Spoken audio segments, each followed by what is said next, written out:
मी doctor Sneha. माझे वय 40 वर्षे आहे. मी खूप सुंदर आहे. इतकी की अनेक तरुण मला लग्न करायला उत्सुक असत. मी फिजिओथेरपीची डॉक्टर आहे आणि पुण्यात माझी स्वतःची क्लिनिक आहे. आमच्याकडे मुले झाली नाहीत. माझा नवरा राजेश नोकरीला जातो. सकाळी निघतो आणि दुपारी घरी येतो. आमची आर्थिक स्थिती चांगली आहे. आम्ही पारंपरिक पद्धतीने लग्न केले. प्रेम कहाणी नव्हती. मी नेहमी सिनेमातल्यासारखी प्रेम कहाणीची स्वप्ने पाहत होते, पण तसे काही झाले नाही. राजेश सोबतचे जीवन अगदी साधे होते.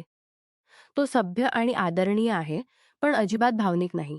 रोमांस नाही, गोड शब्द नाहीत, कौतुक नाही, स्पर्श नाही. मला नेहमी गोड बोलणे, प्रेमाने स्पर्श करणे, छोटीशी सरप्राईज हवी होती. पण त्याने कधीही तसे केले नाही. लग्नापासून आजपर्यंत त्याने मला एकदाही गोड शब्द किंवा प्रेम दाखवले नाही. शारीरिक संबंधातही तो थंडच होता. क्वचितच जवळ येई. संबंध नीरस आणि थंड वाटत. मी अनेकदा घटस्फोटाचा विचार केला, कारण आयुष्य पूर्णपणे नीरस आणि थंड वाटत होते. मला मूल हवे होते. मी त्याला सांगितले की डॉक्टरकडे जाऊया. कदाचित छोटीशी समस्या असेल. पण तो म्हणाला, देवाची इच्छा आहे. डॉक्टरकडे जाण्याची गरज नाही. देवाच्या इच्छेला मान द्यायला हवे. मी आग्रह केला, पण तो अजिबात तयार झाला नाही. त्यामुळे मी आई होऊ शकले नाही, असेच वाटत राहिले. मी इतर स्त्रियांसारखे आयुष्य जगू शकत नाही, असे मला सतत जवळचा मित्र होता अमित. तो नेहमी आमच्याकडे येत असे. राजेशही त्याच्याकडे जात असे.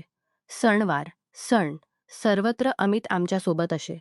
तो आमच्याबद्दल सर्व काही जाणून होता. एकदा मी क्लिनिकमध्ये होते. अमित अपघातात पडला होता आणि त्याचा पाय मोडला होता. त्याला फिजिओथेरपी हवी होती म्हणून तो माझ्या क्लिनिकला आला. राजेश नेहमी माझ्यासोबत क्लिनिकमध्ये असे. तो दुपारी मोकळा असे आणि म्हणायचा, मी तुला एकटी पुरुष रुग्णांसोबत सोडणार नाही. मी तुझ्यावर ईर्ष्या करतो. पण खरे सांगायचे तर मी त्याची ईर्ष्या कधीच जाणली नाही. तो फक्त रुग्णांची नावे घेत बसे आणि माझ्या शेजारी उभा राहत असे. अमित आला. राजेश त्याला भेटला. मी त्याच्या पायावर उपचार केले. तो गेल्यानंतर मला वाटले की तो मला विचित्र नजरेने बघत होता. मी काय काय समजावे ते कळले नाही, म्हणून दुर्लक्ष केले. तो दर आठवड्याला येत राहिला. उपचार होत राहिले आणि तो लगेच निघून जाई. एकदा राजेशला प्रवासाची चांगली संधी मिळाली. त्याने मला विचारले, काय म्हणतेस? मी म्हटले, चांगले असेल तर जा. तो गेला. मी एकटी राहिले. आधीच तो आणखी तीव्र झाला. मी काही काळ क्लिनिकही बंद ठेवली होती. खूप उदास होते. मित्रमैत्रिणीही नव्हत्या की कुठे जाऊन बसू. एकदा फोन आला. मी उठवले. हॅलो. समोरून आवाज आला. मी अमित, राजेशचा मित्र. मी म्हटले, हो कसा आहेस? तो म्हणाला, बरे आहे. पाय थोडा त्रास देतोय. मग तो विचारू लागला, राजेश कुठे आहे? मी सांगितले की तो प्रवासाला गेला आहे. तो थोडा विचारात पडला. असे अचानक कसे गेला? मला सांगितलेही नाही. मी म्हटले, संधी अचानक आली. तो शेवटपर्यंत होता. मीच त्याला सांगितले की जा. तो म्हणाला, ठीक आहे. मी त्याला फोन करायचा होता. त्याचा फोन बंद आहे म्हणून चिंता वाटली.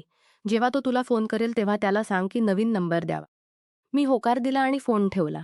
दुसऱ्या दिवशी रात्री 11 वाजता मी फोन हातात घेतला आणि कंटाळून फिरवत होते. खूप एकटेपणा जाणवत होता. 4 भिंतीत अडकलेल्यासारखे वाटत होते. कुणाला तरी बोलायचे होते. मला कळलेही नाही कधी मी अमितचा नंबर डायल केला. अर्धी रिंग वाजली आणि मी फोन ठेवला. काही झाले का? मी घाईघाईने म्हटले. नाही, चुकीने लागला. तो म्हणाला, ठीक आहे, आणि फोन ठेवला. फोन ठेवल्यानंतर मी स्वतःशीच बोलत राहिले. मी फोन का ठेवला? मी त्याला बोलायचे होते. आता तो काय समजेल? मग मनात आले, आहे. पण एकटेपणा इतका जाणवत होता की मी पुन्हा फोन हातात घेतला आणि डायल केला. त्याने लगेच उठवले. काही झाले? मी म्हटले. खरं सांगते, मी चुकीने फोन केला नव्हता. मला बोलायचे होते. मी खूप गुदमरले आहे. कुणाला तरी बोलायचे आहे. तो शांतपणे म्हणाला, काय झाले सांग, मी इथेच आहे, घाबरू नकोस. मला भावासारखे समज. मी थोडेसे हायसे झाले. आम्ही बोललो. मी माझा एकटेपणा सांगितला. राजेशसोबतचे नीरस जीवन सांगितले. तो फक्त ऐकत राहिला. काहीही उत्तर दिले नाही. फक्त शांत राहिला. त्या दिवशी आम्ही फोन ठेवला. सकाळी उठल्यावर त्याचा संदेश आला, काहीही लागले तर मी उपलब्ध आहे. संदेश वाचून मला काहीतरी आराम वाटला. मला समजले नाही का, पण मला आनंद झाला. कदाचित कोणीतरी माझ्याकडे लक्ष देत आहे असे वाटल्याने. त्या दिवशी मला खूप कंटाळा आला. स्वयंपाक करायची इच्छाच नव्हती. मी बाहेरून जेवण मागवले. रात्री 11 वाजता पुन्हा फोन हातात आला. मी अमितला फोन केला. अमित, माफ कर. त्रास देत आहे का? तो लगेच म्हणाला, नाही, कधीही बोललो. आम्ही पुन्हा बोललो. मी माझे सगळे सांगितले. त्या दिवशी मला फोन ठेवायची इच्छाच नव्हती. आम्ही पहाटेपर्यंत बोललो. तो वारंवार विचारत होता, "तू कंटाळलीस का?" मी म्हणायचे, "नाही." तो म्हणायचा, "मी तुझ्यासोबत आहे. तू कंटाळेपर्यंत." त्याचा गोड आणि प्रेमळ आवाज ऐकून मला खूप आनंद होत होता. मी मनात म्हटले, "राजेश आणि याच्यात खूप फरक आहे." सकाळी उठले, नाश्ता केला, टीव्ही बघितला, पुस्तक वाचले आणि मी वाट बघत बसले की तो कधी फोन करेल. 11 वाजले. मी स्वतःला म्हणाले, "तो का फोन करेल?" मीच करत होते. कदाचित तो संकोचत असेल, म्हणून मी पुन्हा फोन केला. "कशी आहेस?" तो म्हणाला, "बरी आहेस?" मी हसून म्हटले, तू मला पुन्हा बोलू इच्छित नव्हतास का? तो म्हणाला, नाही, उलट मीच फोन करायचो. तुला त्रास होईल म्हणून थांबलो. मग तो थोडा संकोचला. "मला तुला एक गोष्ट सांगायची आहे, पण मला भीती वाटते." मी म्हटले, "सांग, काय झाले?" तो 1.5 तास संकोचत राहिला. शेवटी म्हणाला, "मी तुझ्यासोबत असताना खूप आराम वाटतो. तुझा आवाज ऐकायला आवडतो. तुझे सगळे ऐकायला आवडते."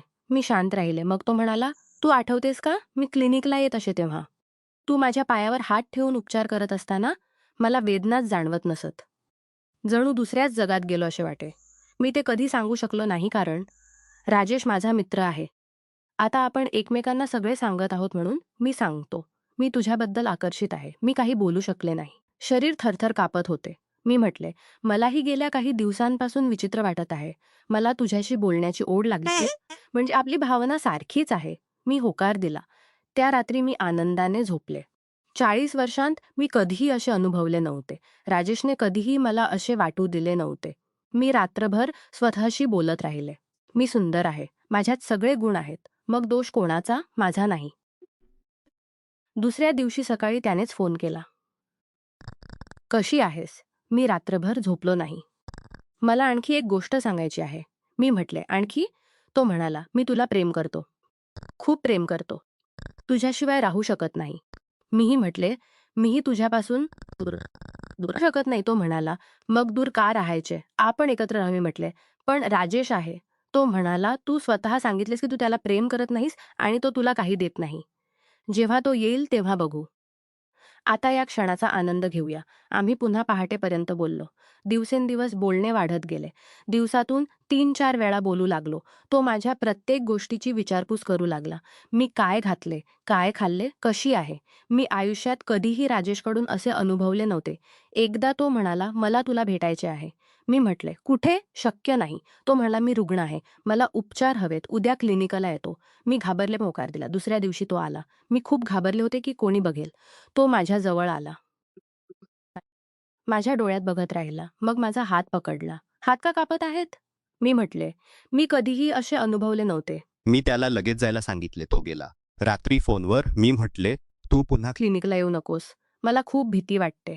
पण दुसऱ्या दिवशी तो पुन्हा आला. बाहेर खुर्चीवर बसला आणि मग आत आला. माझ्या शेजारी बसला. मी त्याला जायला सांगितले. तो गेला नाही. तो जवळ आला. आणि आमच्यात काहीतरी घडले. मी स्वतःला विसरले. फक्त आनंद जाणवत होता.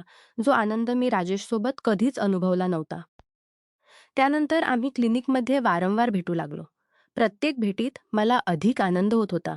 मी स्त्री असल्याचे आणि विवाहित असल्याचे विसरले होते. मी राजेशकडून अपेक्षित असलेल्या सर्व गोष्टी अमितने मला दिल्या होत्या. एकदा मी त्याला म्हटले, "आता क्लिनिकमध्ये भेटणे बंद करूया. मला एक योजना सुचली आहे." मी राजेशला सांगेन की एका माणसाने मला धमकावले होते. मी एकटी असल्याने घाबरले. म्हणून मला संरक्षणासाठी कोणीतरी हवे आणि मी तुझे नाव घेईन. तू त्याचा जवळचा मित्र आहेस. तो नकार देणार नाही." अमित म्हणाला, "छान कल्पना आहे." मी त्याला सगळे सांगितले. एक माणूस मला धमकावत होता. मी घाबरले. मला संरक्षण हवे. तो विचार करेल असे म्हणाला. मी म्हटले, "तुझा मित्र अमित आहे ना? तो आता नोकरीवर नाही. त्याला क्लिनिकमध्ये मदत करायला सांग. तो तुझा विश्वासू आहे." राजेश म्हणाला, "हो, चांगली कल्पना. मी त्याला सांगतो." दुसऱ्या दिवसापासून अमित माझ्यासोबत क्लिनिकमध्ये येऊ लागला. तो बाहेर बसून रुग्णांची नावे घेत असे. मी काम संपवल्यानंतर आम्ही आत बसत असू आणि आमच्यात संबंध होत राहिले. मी आता निर्भय होते. एक दिवस राजेश फोनवर म्हणाला, "मी येतोय." मी थोडेसे घाबरले. लवकरच. मी फोन ठेवला आणि लगेच अमितला फोन केला. "राजेश येतोय. आता आपण भेटू शकणार नाही." "मी काय करू?" तोही निराश झाला. "आपण काळजी घ्यायला हवी. तू काहीतरी उपाय शोध." मी खूप गोंधळले होते. राजेश आला तर अमित सोबतचे सगळे संपेल. मी पुन्हा त्याच नीरस आणि थंड आयुष्यात अडकून पडेन. मला अमितचा आवाज, त्याची भावना, त्याचे प्रेम सगळे हरवेल. त्याच वेळी मला पश्चात्तापही होत होता. मी अमितपासून दूर राहू शकत नव्हते आणि राजेशसोबतचे जुने जीवनही नको होते. मी घटस्फोट मागावे का असा विचार करत होते. पण अमित माझ्यासोबत राहील की नाही याची खात्री नव्हती आणि राजेश आला तर पुन्हा तोच एकटेपणा आणि भावनांचा दुष्काळ सुरू होईल याची भीती होती. मी खूप विचार केला. रात्रभर झोप आली नाही. मला समजले की जे काही घडत आहे ते चुकीचे आहे. मी विवाहित आहे. अमित माझ्या नवऱ्याचा मित्र आहे. मी जे करत आहे ते ना स्वतःच्या आत्मसन्मानाला शोभणारे आहे ना कुटुंबाला. मी आनंदाच्या शोधात दुसऱ्याच्या आयुष्यात अडथळा आणत होते आणि स्वतःचेही आयुष्य उद्ध्वस्त करत होते. सकाळी मी अमितला फोन केला आणि स्पष्टपणे सांगितले, आपण थांबूया. हे चुकीचे आहे. मी आता हे चालू ठेवू शकत नाही. तू माझ्या क्लिनिकला येऊ नये. तो काही वेळ शांत राहिला. मग म्हणाला, तू खरे म्हणतेस. मीही चुकीचे करत होतो. क्षमा कर. आम्ही फोन ठेवला. राजेश घरी आला. पहिल्या काही दिवसात मी शांत राहिले. मग एके दिवशी संध्याकाळी मी त्याला सांगितले, मला तुझ्याशी काहीतरी बोलायचे आहे. मी खूप एकटी वाटत होते. मला गोड शब्द, प्रेम स्पर्श हवे होते. तू कधी ते दिले नाहीस. मी चुकीच्या मार्गाने जाऊ पाहत होते. पण मी थांबले. आता मला तुझ्याशी बोलायचे आहे. आपण एकत्र डॉक्टरकडे जाऊया. डॉक्टरकडे जाऊया. मूल होण्यासाठी आणि आपल्या नात्यासाठी. राजेशशी बोलायचे आहे, लपवायचे नाही. राजेश थोडा वेळ शांत राहिला. मग त्याने माझा हात धरला आणि म्हणाला, मी कधी समजलो नाही की आपण इतके प्रयत्न करूया. आपण एकत्र प्रयत्न करूया. आज आमचे आयुष्य आधीसारखे नीरस नाही. आम्ही एकमेकांशी बोलतो. कधी-कधी अडचणी येतात, पण आम्ही लपवत नाही. मी शिकले की आनंदाच्या शोधात दुसऱ्याच्या आयुष्यात घुसणे आणि स्वतःचे नाते उद्ध्वस्त करणे हा मार्ग नाही. जर नात्यात काही कमी वाटत असेल तर बोलणे आणि कमी वाटत असेल तर बोलणे, समजून घेणे आणि एकत्र प्रयत्न करणे हेच खत नाही. चुकीच्या मार्गाने मिळालेला आनंद कधीही टिकत नाही. तो फक्त पश्चात्ताप आणि वेदना सोडतो. कथा आवडली असेल तर चॅनेलला सबस्क्राईब करायला विसरू नका आणि यापेक्षाही अधिक रंजक व्हिडिओ पाहण्यासाठी माझ्या चॅनेलवर नुकताच अपलोड केलेला नवीन व्हिडिओ नक्की पहा. तो तुम्हाला खूप आवडेल अशी मला आशा आहे.